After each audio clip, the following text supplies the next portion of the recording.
Hi, this is Dennis with Second Chance Tackle. I'm still working on Ronald's reels, and I think I got a box that was a time machine because all of the reels that he's sent me have been older reels, 50s, 60s time frame. This one is the Bronson Meteor 1500. Still working, and we're going to just take it apart. We're going to probably oil, grease, clean, and get it back out there going again. And in the meantime, you'll be able to see how this reel is made and how it all comes together, how it works, and how to service one of these if you have it. So Bronson, I believe, was named after Bronson, Michigan, and I believe that's where the company was located. And I'm going to take this apart and see. I think that there was a very close relationship, from what I remember, between Bronson and Ocean City. I think they shared some designs, but I'll have to do a little bit more research there to kind of figure that one out. So I start by removing the exterior parts. That's the handle and the like. This one is held in by a screw and has kind of a washer and a little bit of a drag underneath it, kind of a thing, soft washers.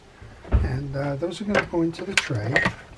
Looks like I actually have a couple of these here, one on each side. I'm not sure if that's part of the drag system or that's just the way this thing is set up. I'll find out. But take those apart, put them in the tray. We have a little tension washer here. And then we have a star adjuster. And I'm going to leave that star adjuster on for a moment as I take the case off. So this reel is spinning, that's the good news. And it can be oiled, greased, and lubricated, I think, and we'll get it working. So speaking of working, I want to thank our first responders and essential personnel for the tireless efforts that they're putting in working to keep us safe during the pandemic. All of the delivery services, the essential personnel, the transit workers, the teachers and the like, trying to restore us to whatever normal might be these days. Thank you for all of your efforts, and thanks, of course, to the medical services, the police, fire, rescue, anybody involved in healthcare and the like.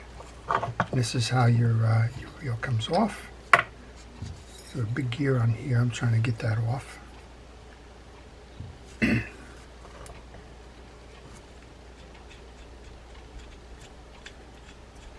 Remove that. That comes off in a clockwise manner, kind of an opposite. Inside we have a big gear that's driving the spool gear on this side, and the drive for the worm drive is actually in the center of the gear. So a little bit different in terms of design and engineering. We also have a big, what appears to be a nylon gear. We're going to pull that out because when you service the reels, typically the issue with these reels is lack of grease at this time. So they were probably running fine. Somewhere along the line, they got put on the shelf, the grease dried, and that's what you got. So I'm going to give it a fresh coat of grease. I'm going to use Penn Precision Reel Grease. And put a little bit on the back side of that.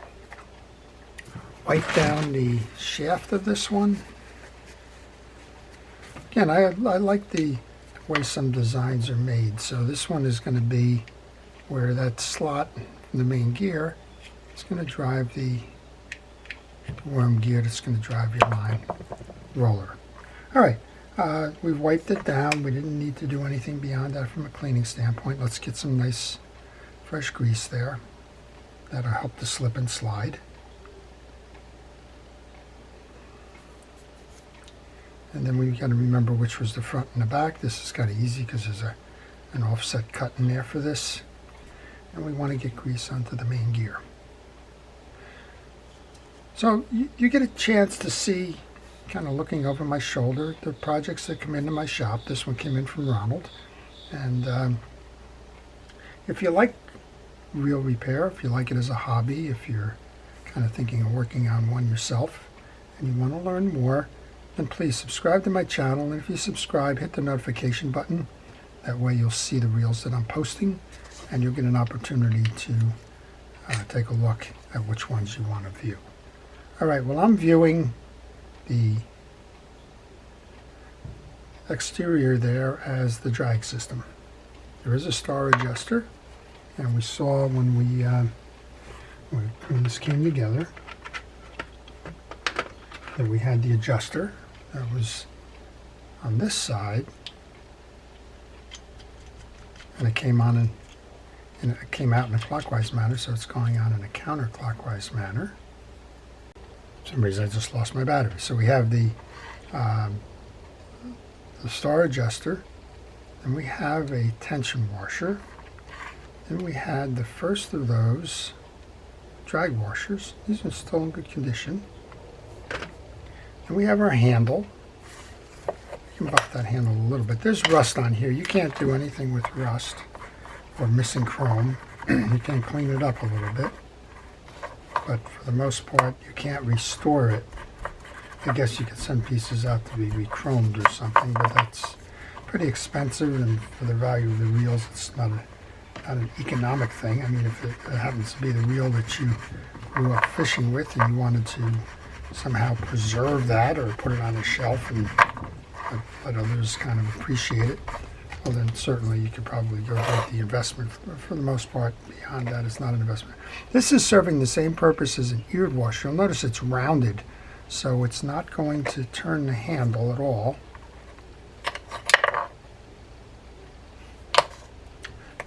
So that goes on next.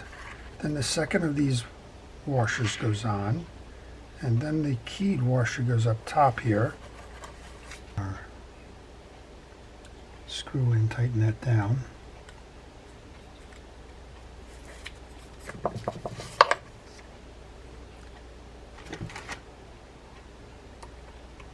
So it's an exterior drag, and the drag really is going to be the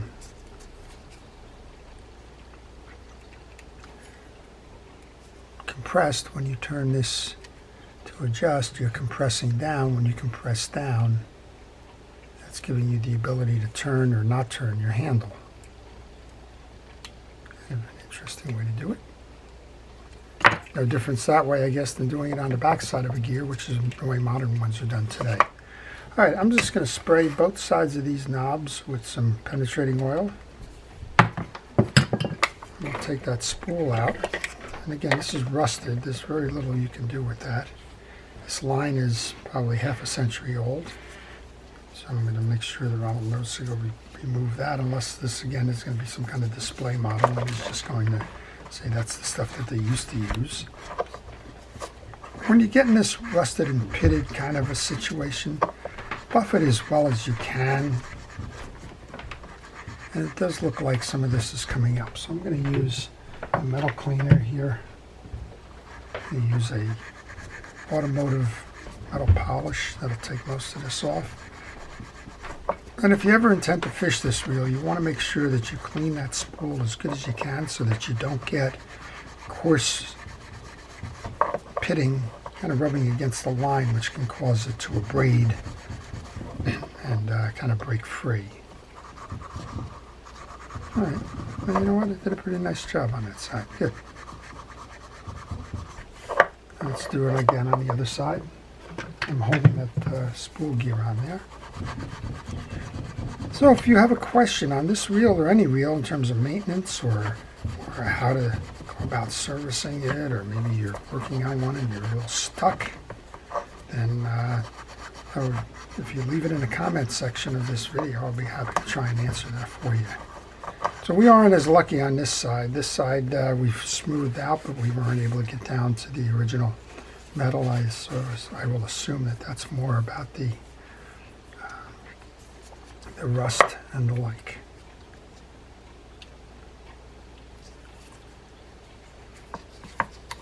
So we're going to just kind of pull over to the side on this one, get the dirt out from under the line guide. Most of what you'll want to do if you have an old reel is do the cleaning. That seems to be the downfall of these early bait casters, is that at one point they were very well used, and then over time got put on the shelf, and getting put on the shelf wound up with the grease drying and the reel freezing, and then somebody assumed it was put on the shelf because it was broken, as opposed to just kind of dried in place. So if you take the time.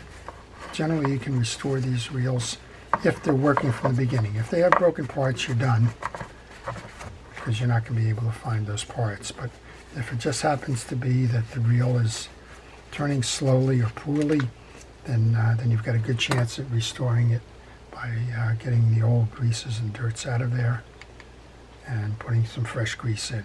That's what we're doing here. We're going to load that back spool adjuster with the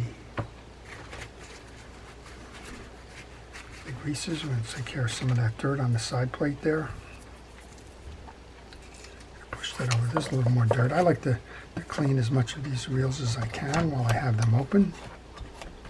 Makes no sense to invest all your time and effort and energy into doing something like this and then try to save a minute or two with involved in the cleaning of it.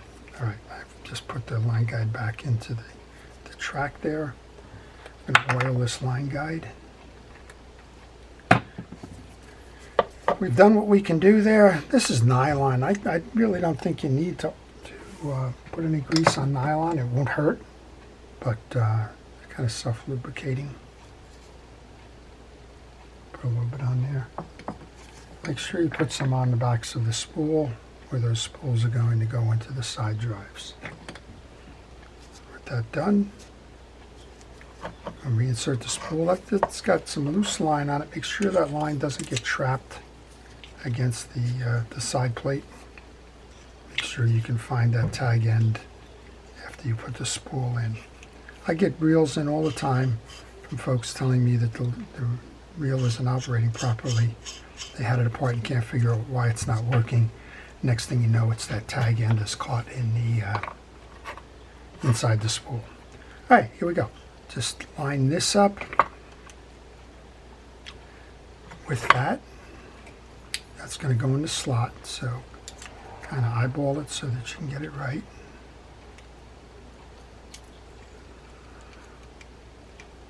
Sometimes you'll get it right on the first one, sometimes you won't. But eventually, if you turn this, eventually you're going to merge in. There we go. All right, so that's in.